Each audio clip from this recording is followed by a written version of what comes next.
This is the best way to play Brigitte in Overwatch 2. Thanks to Brig's newly founded burst healing and her repair packs, Brig is now the ultimate peel or protection support. But not just for her other support, but for her DPS too. Look to position yourself on off angles, not only to help your DPS, but to also threaten the angle yourself thanks to your bash and whip shots. Pack squishies, play cover, and look to brawl in the mid fights. Brig's weapon, the worst support primary, makes Brigitte swing her Flail, dealing 35 damage in a 6 meter radius. There honestly isn't much to your regular Flail. You could use it to trigger Inspire up close, then to bash out immediately after, but most of the time, you could just achieve the same thing with your whip shots. You can also turn your camera to hit multiple enemies at once, but that's about it. Brig's first ability, the Whip Nene, makes Brigitte throw her Flail a distance of 20 meters, dealing 70 damage with a cooldown of 4 seconds. There's 3 main uses to Brig's whip shots, which I'll use under the acronym IDK, just like the rapper. This stands for Inspire, Damage, and Knockback. First off, the Inspire. Simply put, flail large hitboxes and tanks who off-angle or push aggressively. For example, flail a Sigma when his shield drops, flail a Reinhardt when he uses Fire Strike, flail a Zarya after she bubbles, and flail as soon as the enemy Wrecking Ball reaches the apex of his pile driver. Next up, damage. I'm sure you guys know of the old one-shot combo, which used to be bash, flail then whip shot, which does 155 damage. However, there's a bug with Brig's shield to where you can cancel it immediately with your whip shots, meaning the new combo is to flail first, then bash and whip shot, meaning you can essentially one-shot a Tracer if she's right up next to you. There's also whip-shotting to finish off a target, or for general pressure. With this, I will say that you should definitely be looking to land your whip shots on a Tracer if possible. You immediately half her HP with a 4-second cooldown, meaning you'll likely force a recall if she's not getting healed. 70 damage to a Tracer who only has 150 HP is a lot more meaningful than 70 damage to a Wrecking Ball who could have over 1000 HP. And last but not least, you can whip shot for knockback. There's the environmental kills you can net with this, but the knockback is more so for peeling purposes. For example, whip-shotting a Winston jumping at you so you force his bubble early, whip-shotting a ball using his pole driver so he misses, whip-shotting a Tracer so she can't track as easily, etc. There's actually an additional use of whip-shot which is actually just not whip-shotting. This is because the knockback you deal might actually end up booping a target to safety, though I will say that scenarios where you actually whip-shot a teammate to safety and thus cause a lost teamfight are few and far between. Brig's second ability, the Pack Patch, makes Brigitte throw a ranged healing pack that heals an ally for 100 healing over 2 seconds, as well as immediately giving them 25 HP. You have 3 charges with a 6-second cooldown per charge and a maximum range of 30 meters. The fundamental use of Repair Pack is to time it on your DPS for when they're aggressing, particularly when they're taking duels. Please pack Dove. Your priorities are still not packing Dove. He's getting his wings clipped and you've done absolutely nothing. Look at you, you're playing ring around the rosy. This is absolute agony. He's gonna die. He's got his recall forced and it's your fault. I'm not saying don't pack tanks, just prioritize your DPS. Oh my gosh, does Dynasty just die in front of you? Dynasty just dies in front of you, doesn't he? Oh my gosh. He just dies. Like, I don't know if he would have been able to change that or not, but you could have tried. But Dove got his recall forced and he's been able to have to be, MIA. Your Echo's lost a duel.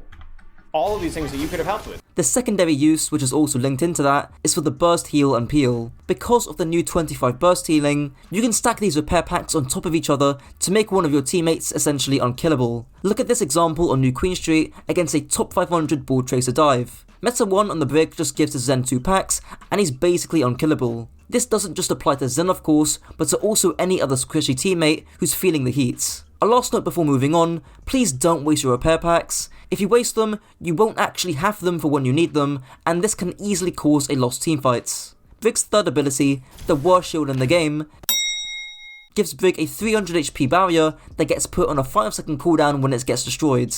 I'll also couple in her bash too, since it saves me from editing another ding noise. Her bash makes Brig charge forward 12 meters, dealing 50 damage on a 5-second cooldown.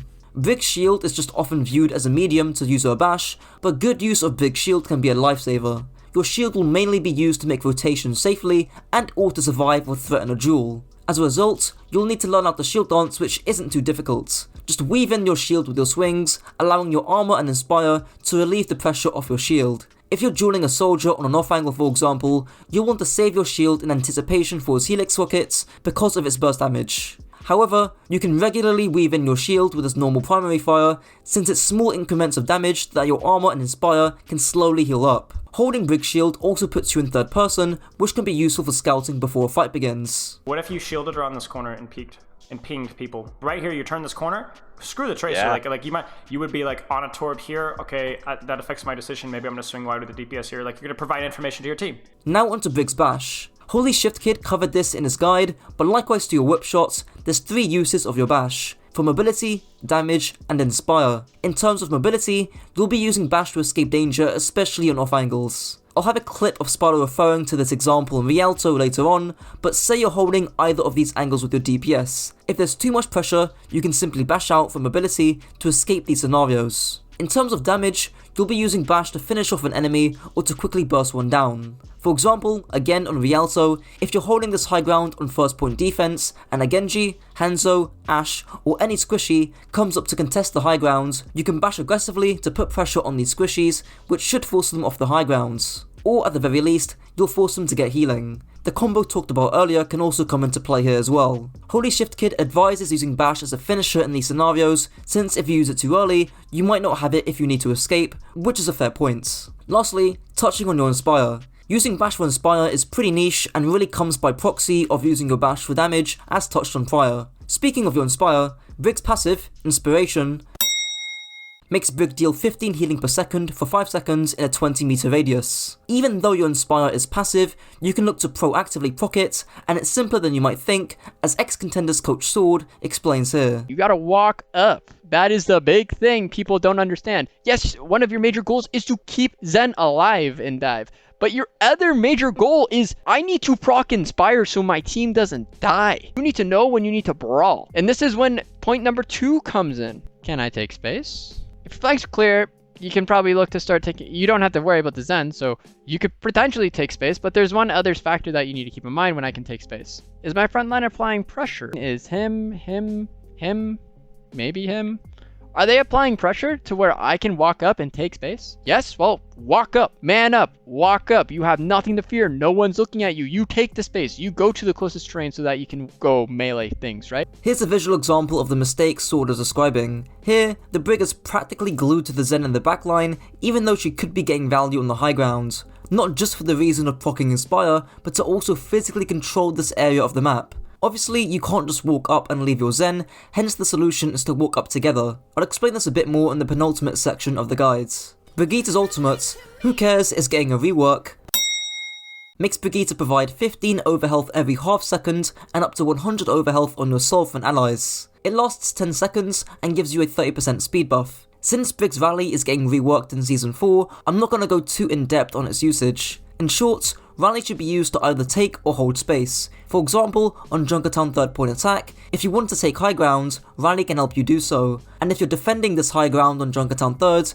using Rally can help you hold the high ground or to retake it if you've already lost it. Now onto the most interesting part of the guides, Brig's positioning, playstyle and communication. There are 4 key general guidelines, as coined by Nata OW, which I'll showcase on Havana second point attack for your overall positioning. Firstly, have cover or a corner. Super important in order to save your HP. Secondly, have line of sight onto the enemy team and onto yours too. Thirdly, have good distance from angles in order to whipshot any flankers early on before they get on top of you. And lastly, have defensive and aggressive rotation options in order to rotate back to safety or to push up and support your DPS aggressing on either angle. Speaking of supporting your DPS, I covered this with regards to your repair pack, but you yourself can also physically take and threaten these angles as I've touched on before. In a close range 1-on-1, I can threaten things like a McCree. I can threaten things like a Diva. I can threaten things like an Ana. If the Echo gets too close, and the key thing is you don't have to beat them to control the space. In other words, you don't have to like actually win the McCree 1v1 versus a Brig. It's not a great matchup for you,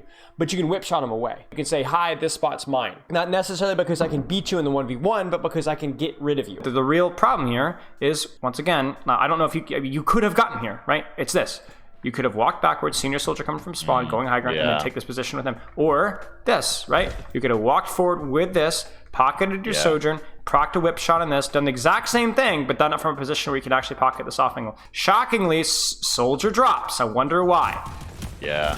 Oh, wow, look at that, look at that. Shockingly, sojourn is gonna die. Well, okay, that's a little bit idiotic from her, right? But like one pack and this doesn't happen. This is something that we were leveraging even in Overwatch League more with the Brig metas, where it was like you could position with your DPS and just be able to bash away to a different position if you got pressured. Yeah. And just to hammer this home even more, I'll give more examples. There's the one on Rialto first point defense, where you control the high ground either by yourself or with another teammate. On Dorado first point attack, you can control the shop, or on Dorado third point attack, you can push and control the high ground, ideally with another DPS. There's even more nuance to this though, since this aggressive playstyle of holding and threatening angles with the DPS can change depending on your backline, specifically if you're playing Brig Zen. Here's Coach Spike explaining how you can balance the peel side of Brig whilst also getting value brawling up close. Bigger problem for yourself by playing ranged is peeling.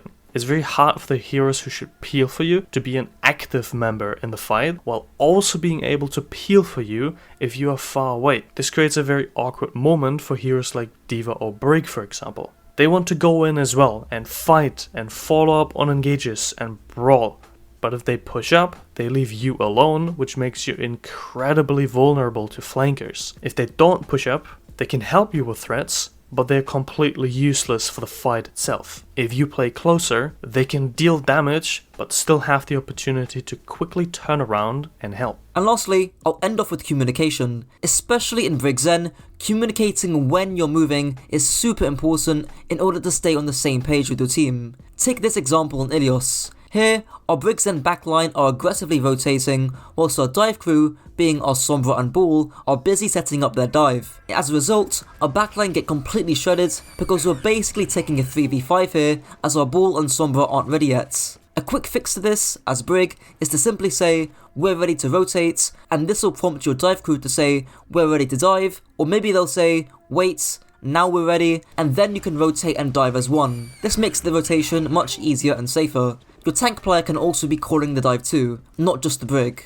Lastly, a quick and brief overview of Brig's backline synergies. Brig Kiriko. You're both self-sufficient, with Kiriko being able to utilize off angles in a similar vein to you, but Kiriko can also heal your tank too. Your ability to control off angles should be high, and coupled with Kiriko's utility in a Kitsune Rush, Teleport, and Suzu, you shouldn't really be complaining about this duo too much. Brig Moira. This is, on paper, the best backline to go against dive comps, as both Brig and Moira are the most self-sufficient supports in the game. Nothing really changes about your playstyle here, just look to support DPS and off angles where necessary. Brig Bap. A high sustain combo that doesn't try to compromise on utility, damage, or range too much. You may need to worry about nades, or your DPS getting out damaged by a Mercy Pocket, hence being within brawl range is important, and your Bap has to be utilising the damage aspect of his kit. Brig Mercy. This is what happens when you get two main supports or two Mercy OTPs on your team. Whilst you may be able to control off angles and aid your DPS well, thanks to damage boost and repair packs,